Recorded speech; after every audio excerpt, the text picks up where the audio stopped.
Salam alaikum wa rahmatullahi ta'ala wa barakatuh. Bonjour chers étudiants.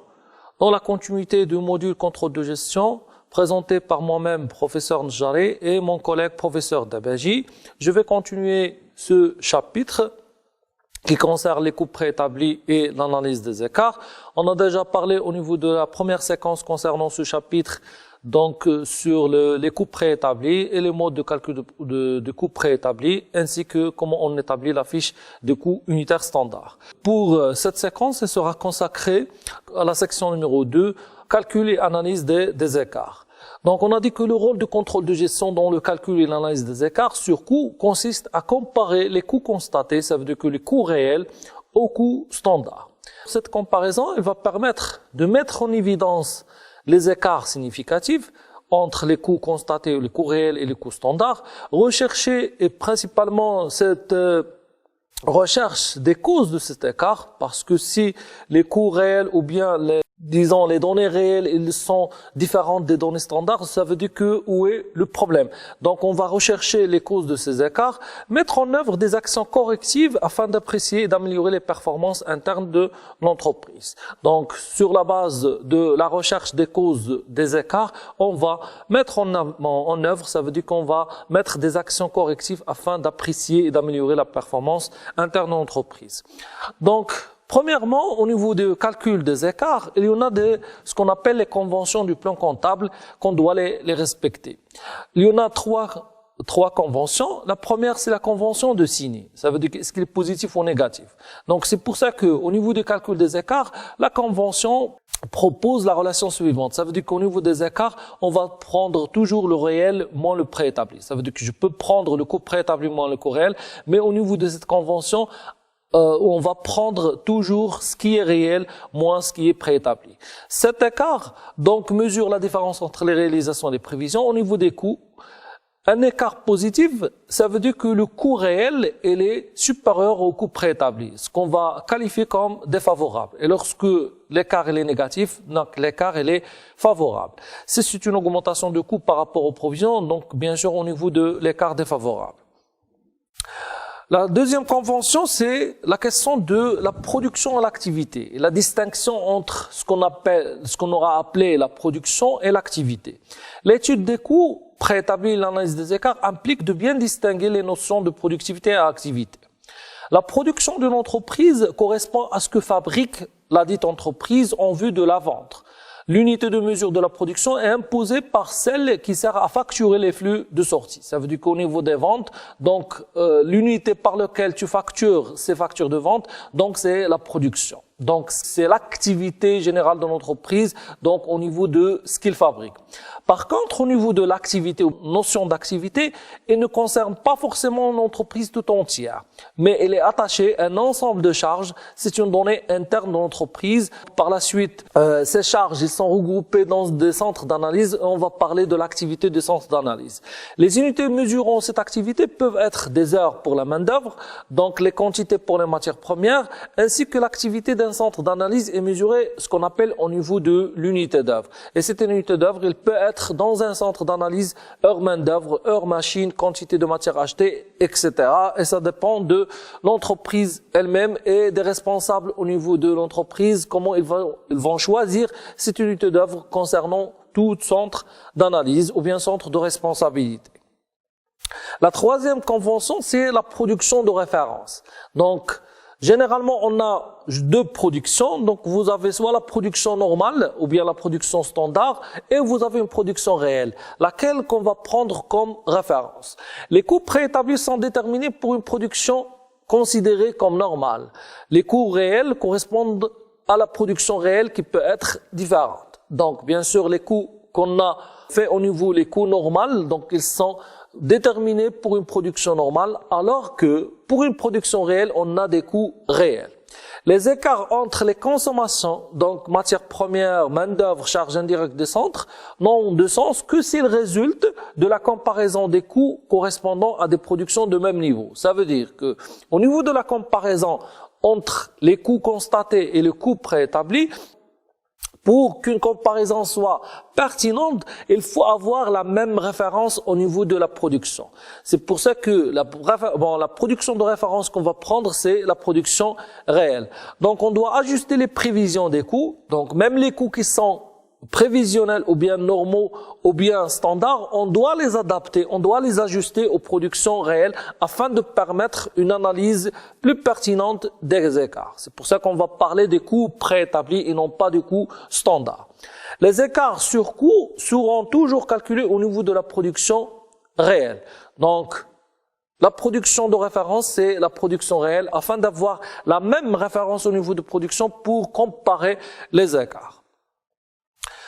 Au niveau du calcul des écarts, donc le calcul de l'écart, donc toujours vous avez un écart global égale le coût réel moins le coût préétabli de la production réelle. Ça veut dire qu'on va adapter le coût standard à la production réelle, donc par lequel on va faire la comparaison par rapport au coût réel pour avoir ce qu'on appelle l'écart global. L'écart global peut être calculé pour les coûts de production, les coûts hors production et les coûts de revient. Ça veut dire qu'au niveau de chaque élément de coût, on peut faire cet écart. Ainsi, en général, donc l'écart global il sera décomposé par catégorie de soit des coûts directs, je parle des matières premières, des main-d'œuvre directes, et les coûts indirects, donc on parle des charges des centres d'analyse. Donc, généralement, on a un écart global au niveau de l'entreprise. Par la suite, qu'est-ce qu'on fait? On va faire la décomposition. La décomposition au niveau de chaque élément de coût. Et globalement, on a des écarts sur deux parties. Donc, la partie qui concerne les charges directes et la partie qui concerne les charges indirectes. Les principales charges au niveau des charges directes sont les matières premières et la main-d'œuvre. Et au niveau des charges indirectes, on parle des centres d'analyse ou bien des centres de responsabilité. Analyser un écart consiste à rechercher les causes de divergence entre les prévisions et les réalisations. Donc, parmi les objectifs de l'analyse des écarts, c'est de rechercher les causes afin que cette recherche pousse l'entreprise à prendre des actions qui sont correctives ou bien des décisions correctives. Cette recherche s'effectue en décomposant l'écart global en un ensemble d'écarts partiels. On parle des sous-écarts. Donc, on peut prendre un écart global. Bien sûr, pour rechercher les causes de cet écart, on doit le décomposer en sous-ensemble d'écarts. On parle des sous-écarts. Donc, la relation de l'écart est valable pour chaque facteur. Ça veut dire que pour chaque type de charge, ou bien pour chaque type de coût.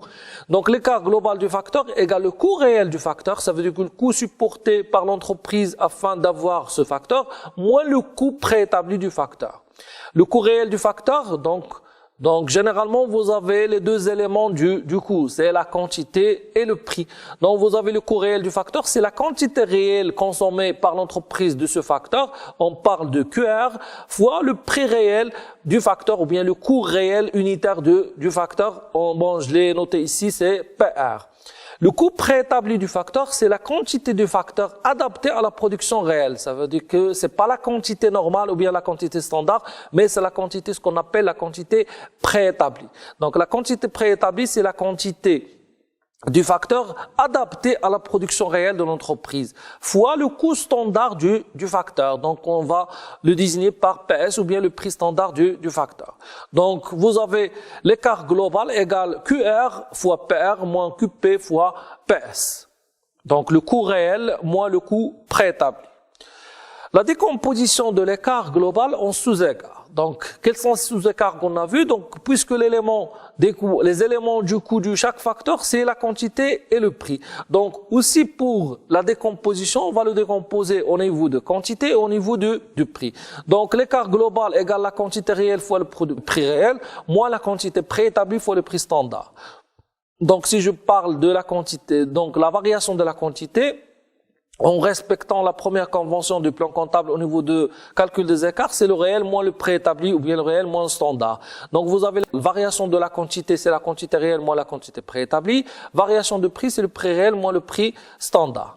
Donc, si je prends l'écart global, donc la quantité réelle fois le prix réel moins la quantité préétablie fois le prix standard, donc je vais ajouter la quantité réelle fois le prix standard. Disons que c'est le produit ou bien c'est le coût standard adapté à la production réelle. Je l'ai ajouté quantité réelle fois le prix standard et je l'ai annulé quantité réelle fois le prix standard. Donc au niveau de l'écart global, ça va pas changer. Donc, qu'est-ce que je vais faire ici? Donc, j'aurai deux écarts. Le premier écart, je vais prendre quantité réelle fois le prix réel, moins la quantité réelle fois le prix standard, plus la quantité réelle fois le prix standard, moins la quantité préétablie fois le prix standard. Puisque ici, vous avez le facteur qui est commun ici, c'est QR. Donc, je peux factoriser par QR. Il va me donner, c'est PR moins PS fois quantité réelle, plus, et ici, je vais factoriser par PS, le prix standard, et j'aurai quantité réelle moins quantité préétablie fois le prix standard. Et j'aurai la variation de prix fois la quantité réelle, plus la variation de quantité fois le prix standard. Donc, la variation de prix, on parle de l'écart sur prix, et variation de quantité, c'est l'écart sur quantité. Et comme vous voyez, au niveau de l'écart sur prix, il est imputé sur la quantité réelle du facteur. Par contre, la variation de la quantité, elle est évaluée au prix standard du facteur. Grosso modo, pour les charges directes, donc lorsqu'on va analyser et calculer les écarts, donc pour les charges directes, vous avez les deux éléments des charges directes, la matière première et la main-d'œuvre directe. Et pour chaque élément, vous avez pour la matière première, c'est l'écart sur quantité et l'écart sur prix. Pour la main-d'œuvre, donc vous avez la quantité de la main-d'œuvre, généralement elle est exprimée en heures de production. Donc c'est pour ça qu'on parle de l'écart sur volume horaire. Donc, c'est l'écart sur quantité de main-d'œuvre. Et pour le prix de l'heure au niveau de la main-d'œuvre directe, on parle de taux horaire. Donc, au niveau de la décomposition de l'écart sur charge direct concernant la main-d'œuvre directe, donc vous avez l'écart sur volume horaire et l'écart sur taux horaire. Donc, pour bien comprendre ces éléments, je vais prendre des applications. Donc, concernant la matière première et la main-d'œuvre. Donc, premièrement, je vais prendre l'application numéro 1 concernant la matière première. Une entreprise fabrique un produit P à partir d'une matière première M.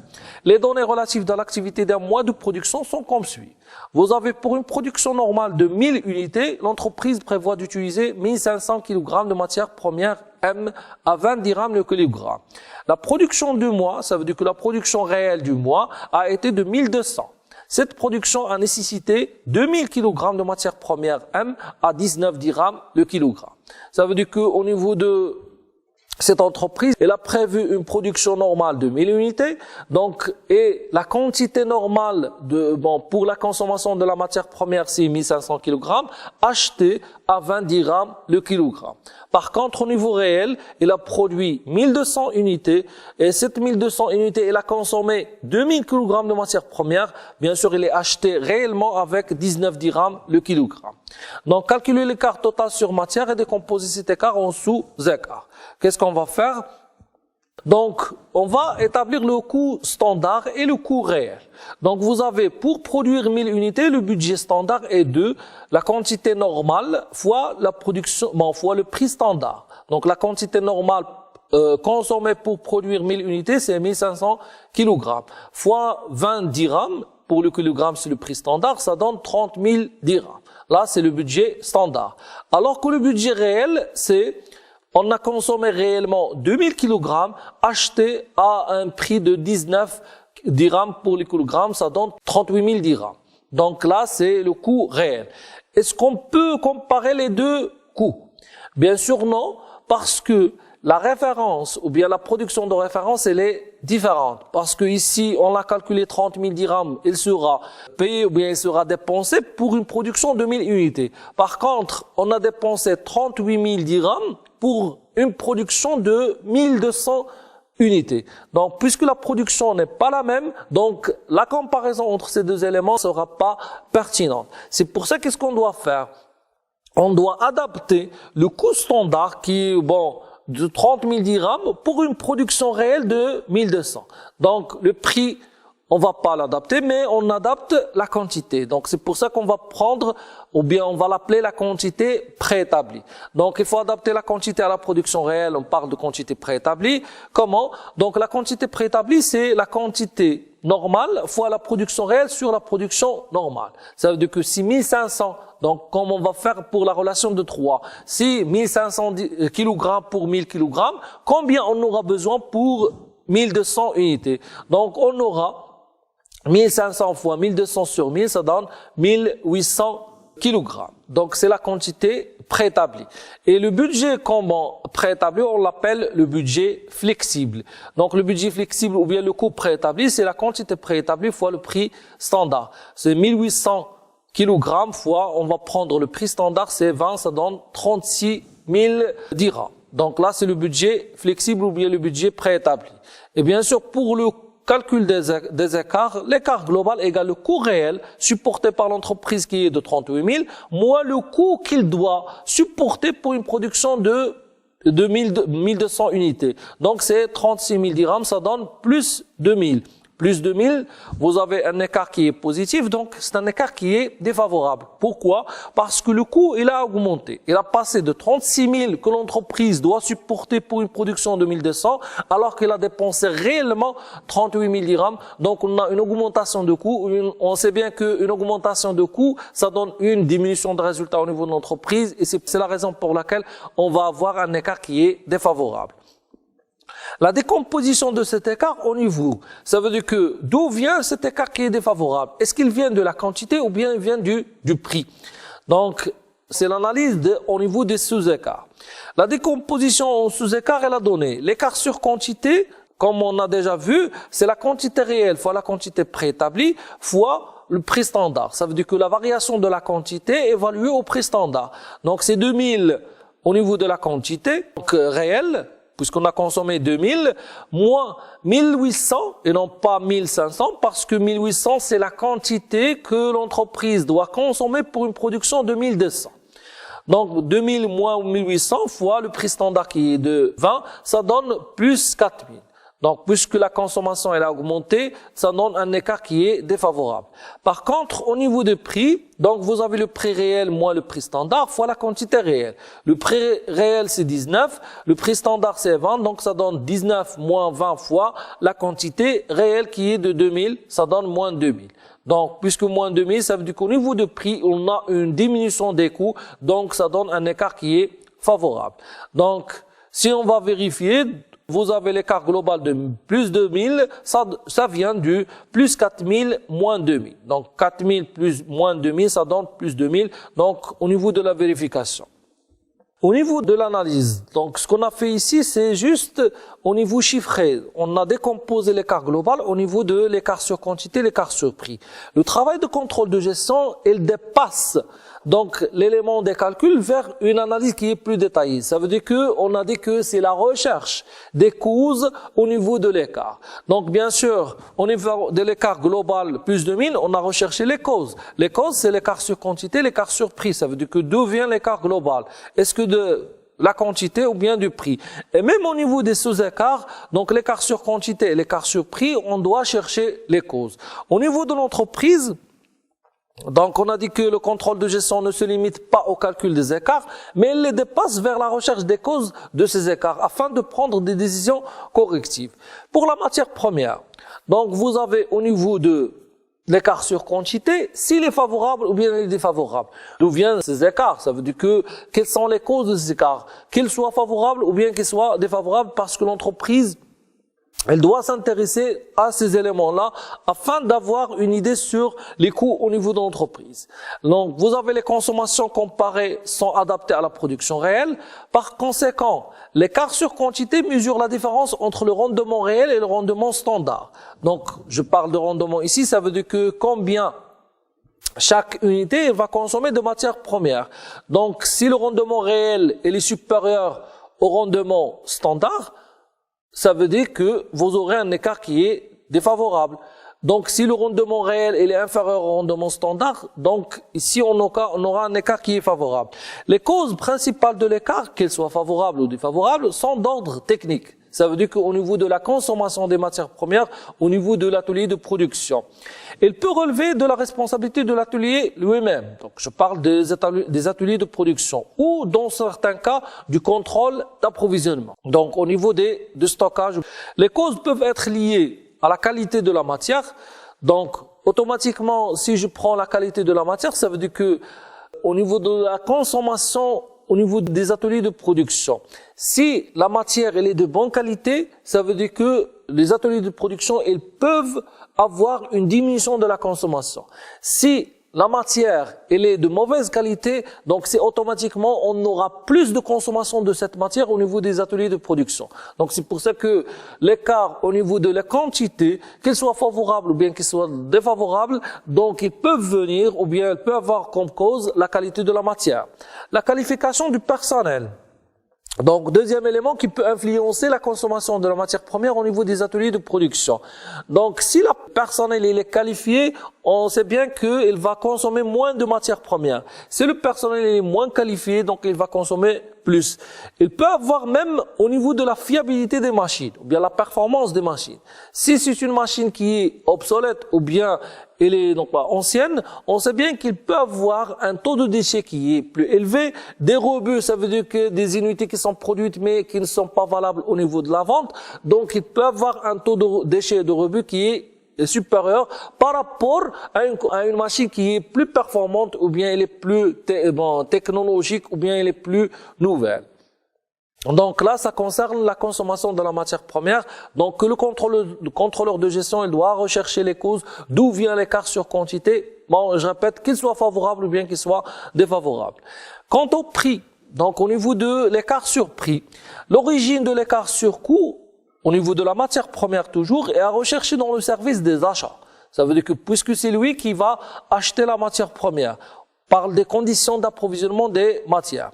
Les causes de l'écart sur prix, qu'elles soient aussi favorables ou défavorables, peuvent être liées soit à l'augmentation du prix du marché non prévu. Donc, si on a une augmentation du coût unitaire au niveau de la matière première, elle peut venir du prix de marché qui était non prévu. Ou bien la politique de l'achat au niveau de l'entreprise concernant le lot acheté avec les remises qui peuvent être accordées par les fournisseurs. Donc on sait bien que lorsque le service achat elle va acheter des quantités qui sont plus grandes, ils peuvent avoir plus de remises. Plus de remises, ça veut dire qu'il va diminuer le coût d'achat de la matière première. Ou encore aux frais d'approvisionnement. Ça veut dire que l'ensemble des charges au niveau des dépôts de stockage, donc ils peuvent, s'il y a une augmentation de ces frais, ils peuvent avoir une augmentation du coût unitaire au niveau de la matière première. Concernant la main-d'œuvre directe, vous avez une application numéro 2. Dans un atelier de production, l'entreprise a prévu de rémunérer 2000 heures à un coût unitaire de 40 dirhams pour une production de 1000 unités. En réalité, la production est de 800 unités et cette production a demandé 1500 heures rémunérées avec un coût unitaire de 42 dirhams par heure. Donc, calculer l'écart sur main-d'œuvre directe est décomposé en sous-écarts. Vous avez, pour produire 1000 unités, le budget standard était de 2000 heures fois 40 dirhams, c'est 80 000 dirhams. Donc 80 000 dirhams, c'est le budget alloué à la main-d'œuvre pour une production de 1000 unités. Le budget réel qui était supporté par l'entreprise, c'est 63 000. Ça veut dire que 1500 heures fois 42. Donc 63 000, c'est le budget qui est dépensé pour la main-d'œuvre, mais pour une production de 800 et non pas 2000. C'est pour ça que la même chose au niveau de la quantité, on doit adapter le volume horaire au niveau de la main-d'œuvre directe. Vous avez la quantité préétablie. La quantité préétablie au niveau de la main-d'œuvre, c'est la quantité normale sur la production normale fois la production réelle. C'est 2000 sur 1000 fois 800, ça donne 1600 heures. Ça veut dire que l'entreprise, elle doit avoir une consommation de 1600 heures s'il veut une production de 800. Donc, s'il était 1000 unités, donc elle a besoin de 2000 heures.